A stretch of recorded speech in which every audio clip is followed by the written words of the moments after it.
നമസ്കാരം, മലയാളി വാർത്തയിലേക്ക് സ്വാഗതം. വിദേശ സന്ദർശനത്തിനുള്ള കേന്ദ്ര സംഘത്തിൽ സുപ്രധാന ചുമതല നൽകിയതിന് പിന്നാലെ ശശി തരൂരുമായി ബന്ധപ്പെട്ടുള്ള അഭ്യൂഹങ്ങൾ ഇന്ത്യൻ രാഷ്ട്രീയത്തിൽ വീണ്ടും ഉയർന്നു വരികയാണ്. എന്നാൽ BJPയിലേക്ക് പോകുന്നുവെന്ന ചർച്ചകൾ പൂർണ്ണമായും തള്ളുകയാണ് ശശി തരൂർ. അതേസമയം രാഷ്ട്ര സേവനത്തിനായി തന്റെ യോഗ്യതയ്ക്കൊത്ത പദവികൾ കേന്ദ്ര സർക്കാർ ഇനിയും വാഗ്ദാനം ചെയ്താൽ സ്വീകരിക്കാൻ അദ്ദേഹം മടി കാണിച്ചേക്കില്ല. പാകിസ്ഥാനെതിരായ ഓപ്പറേഷൻ സിന്ദൂർ സംബന്ധിച്ച കാര്യങ്ങൾ വിശദീകരിക്കാൻ വിദേശ രാജ്യങ്ങളിലേക്ക് 7 സംഘങ്ങളിൽ ഒന്നിനെ നയിക്കാൻ നേരത്തെ കേന്ദ്ര സർക്കാർ തരൂരിനെ ചുമതലപ്പെടുത്തിയിരുന്നു. കോൺഗ്രസ് നൽകിയ പേരുകൾ വെട്ടിയാണ് കേന്ദ്രം തരൂരിനെ ഉൾപ്പെടുത്തിയിരുന്നത്. ഇത് രാഷ്ട്രീയ വിവാദങ്ങൾക്കിടയാക്കിയിരുന്നു. ഇതിന് പിന്നാലെയാണ് രാഷ്ട്രീയ മാറ്റം സംബന്ധിച്ചുള്ള ചർച്ചകൾ ഉയർന്നത്. BJPയിൽ ചേരേണ്ടെന്ന തരൂരിന്റെ തീരുമാനത്തിന് പിന്നിൽ നിരവധി കാരണങ്ങളുണ്ടെന്നാണ് അദ്ദേഹവുമായി അടുത്ത വൃത്തങ്ങൾ സൂചിപ്പിക്കുന്നത്. ആദ്യത്തേത്, ഒരു മതനിരപേക്ഷ ബുദ്ധിജീവി എന്ന നിലയിൽ അദ്ദേഹം ദീർഘകാലമായി എഴുതുകയും പ്രസംഗിക്കുകയും ചെയ്തു പോന്ന കാര്യങ്ങളെയെല്ലാം പെട്ടെന്നൊരു ദിവസം നിരാകരിക്കുന്നതിന് തുല്യമാവും BJPയിൽ ചേരുക എന്നത്. മറ്റൊന്ന്, തരൂർ പാർട്ടിയിൽ വരുന്നതിലൂടെ BJPയുടെ കേരള ഘടകത്തിൽ ശക്തമായ എതിർപ്പുണ്ട്. തെരഞ്ഞെടുപ്പ് പ്രസംഗം സംബന്ധിച്ച് തരൂരിനെതിരെ നൽകിയ അപകീർത്തി കേസിൽ ഉറച്ചു നിൽക്കുകയാണെന്ന് BJP സംസ്ഥാന പ്രസിഡന്റ് രാജീവ് ചന്ദ്രശേഖർ വ്യക്തമാക്കിയിരുന്നു. BJPയിലെ മറ്റു വിഭാഗങ്ങൾക്കും തരൂർ വരുന്നതിൽ താല്പര്യമില്ല. ജയശങ്കറെ മാറ്റി വിദേശമന്ത്രിയാക്കുമെന്ന അഭ്യൂഹങ്ങൾ നേരത്തെ ഉയർന്നിരുന്നെങ്കിലും ഇപ്പോൾ അത്തരം ചർച്ചകൾ വേണ്ടെന്നാണ് BJP നേതൃത്വം പറയുന്നത്. കോൺഗ്രസിൽ അനുഭവിക്കുന്ന സ്വാതന്ത്ര്യമൊന്നും മോദി ക്യാബിനറ്റിൽ അംഗമായാൽ കിട്ടില്ലെന്ന ധാരണ തരൂരിനുണ്ട്.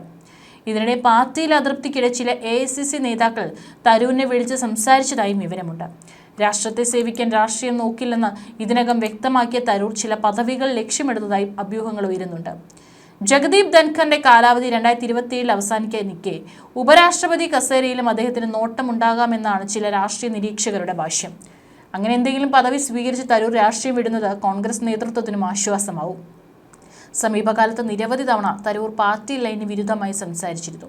ചിലത് കേരളം ഭരിക്കുന്ന CPMനും മറ്റു ചിലത് BJPക്കും രാഷ്ട്രീയമായി ഉപയോഗപ്പെടുത്താൻ കഴിയുന്നവയായിരുന്നു. ഇപ്പോൾ തരൂരിനെതിരെ നടപടിയെടുക്കാനും എടുക്കാതിരിക്കാനും പറ്റാത്ത അവസ്ഥയിലാണ് കോൺഗ്രസ്. അതിനാൽ BJPയിൽ ചേരാതെ തരൂർ രാഷ്ട്ര സേവനത്തിന് പോയാൽ രക്ഷപ്പെട്ടു എന്ന നിലപാടിലാണ് മിക്ക കോൺഗ്രസ് നേതാക്കളും. പഞ്ചായത്ത് നിയമസഭാ തെരഞ്ഞെടുപ്പുകൾ അടുത്തു വരുന്ന സാഹചര്യത്തിൽ തരൂർ പാർട്ടിയിൽ തുടരുന്നത് ഗുണത്തേക്കാൾ ദോഷം ചെയ്യുമെന്നും അവർ പറയുന്നു. പഹൽഗാം ഭീകരാക്രമണം, ഓപ്പറേഷൻ സിന്ദൂർ എന്നീ വിഷയങ്ങളിൽ തരൂർ എടുത്ത നിലപാട് കേന്ദ്ര സർക്കാരിനെ പിന്തുണയ്ക്കുന്നതും കോൺഗ്രസ് പാർട്ടി ലൈന് ഘടകവിരുദ്ധമായിരുന്നു.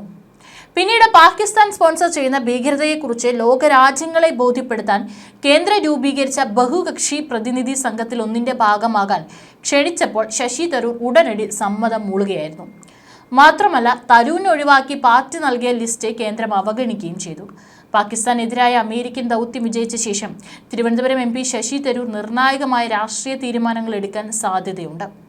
ലോക്സഭയിലെ പ്രതിപക്ഷ നേതാവ് രാഹുൽ ഗാന്ധിയുടെ ഈഗോ അതിരുകടക്കുന്ന സാഹചര്യത്തിലാണിത്. പാകിസ്ഥാനെതിരായി നിലപാട് വിശദീകരിക്കാനുള്ള പ്രതിനിധി സംഘത്തിലേക്ക് തന്റെ പേര് കോൺഗ്രസ് വെട്ടിയത് ശശി തരൂരിന് വേദനയായി മാറിയിട്ടുണ്ട്. നിരന്തര അവഗണന പാർട്ടിയിൽ നിന്നുണ്ടാകുന്നു. കേരളത്തിൽ തനിക്കുള്ള ജനപിന്തുണ അറിയാമായിരുന്നിട്ടും ഈഗോ തുടരുന്നതാണ് തരൂരിനെ വേദനിപ്പിക്കുന്നത്. BJPയിൽ പോകില്ലെന്ന നിലപാടിലാണ് തരൂർ ഇപ്പോൾ. എന്നാൽ രാജ്യസേവനത്തിന് വേണ്ടി എന്ത് പദവിയും ഏറ്റെടുക്കുമെന്ന് പറഞ്ഞു കഴിഞ്ഞു. ഇതോടെ ഐക്യരാഷ്ട്രസഭയിലെ ഇന്ത്യൻ പ്രതിനിധിയായി തരൂർ മാറുമെന്ന സൂചനകൾ സജീവമാണ്. ജനീവ കേന്ദ്രമാക്കി പ്രവർത്തിച്ച് അമേരിക്കയുടെ അടക്കം പിന്തുണയിൽ ഐക്യരാഷ്ട്രസഭയുടെ ഭാവി സെക്രട്ടറി ജനറൽ തെരഞ്ഞെടുപ്പിൽ തരൂർ മത്സരിക്കുമെന്നും സൂചനകളുണ്ട്. പ്രധാനമന്ത്രി നരേന്ദ്രമോദി ഇതിന് പ്രത്യേക താല്പര്യം കാട്ടുമെന്നാണ് സൂചന. ഐക്യരാഷ്ട്രസഭയിലെ ഇന്ത്യയുടെ സ്ഥിരം പ്രതിനിധി മുതിർന്ന IFS ഉദ്യോഗസ്ഥരാണ്. രാജ്യ താല്പര്യം അവരിലൂടെ ലോകമറിയുന്നുണ്ട്.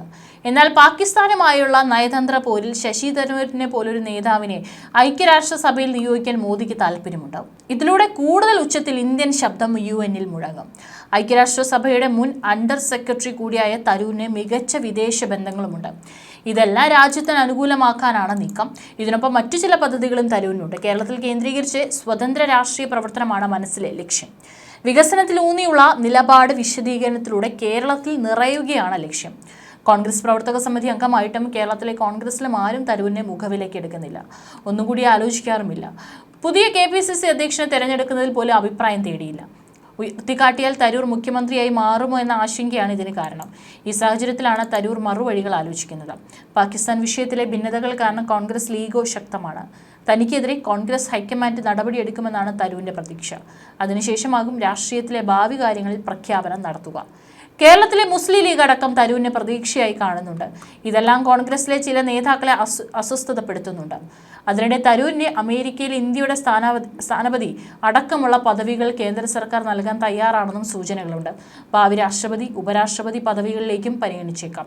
കേരളത്തിൽ തരൂരിനെ മുഖ്യമന്ത്രിയായി ഉയർത്തി നിയമസഭാ തെരഞ്ഞെടുപ്പ് നേരിടുന്നതും പരിഗണനകളിലുണ്ട്.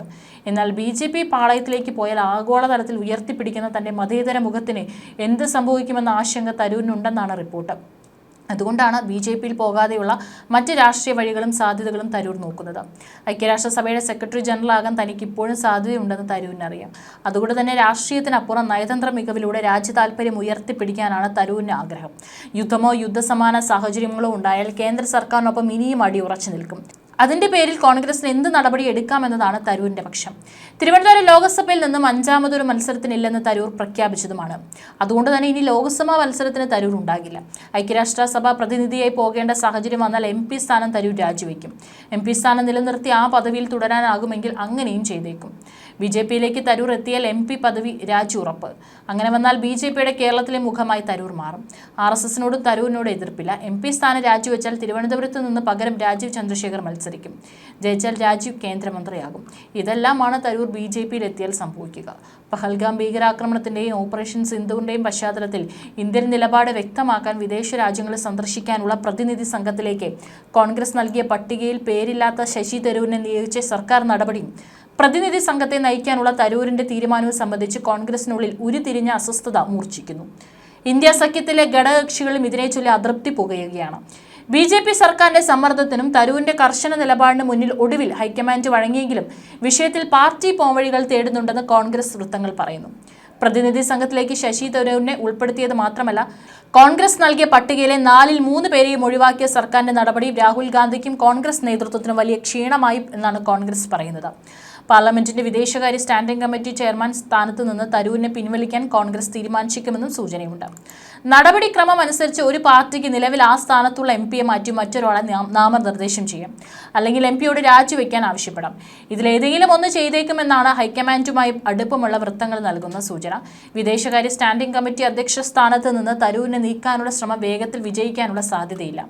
കാരണം ഇപ്പോഴത്തെ രാഷ്ട്രീയ സാഹചര്യത്തിൽ കോൺഗ്രസിന്റെ ആവശ്യങ്ങൾക്ക് മോദി സർക്കാർ വഴങ്ങാനുള്ള സാധ്യത കുറവാണ്. തരൂർ വിഷയത്തിൽ പാർട്ടിയിൽ ഭിന്നത ഉണ്ടാകുമെന്ന് മുൻകൂട്ടി കണ്ട് കേരളത്തിലെ കോൺഗ്രസ് നേതാക്കൾ പാർട്ടി അച്ചടക്കം സംബന്ധിച്ച് പ്രസ്താവനകൾ നടത്താനും തുടങ്ങിയിട്ടുണ്ട്.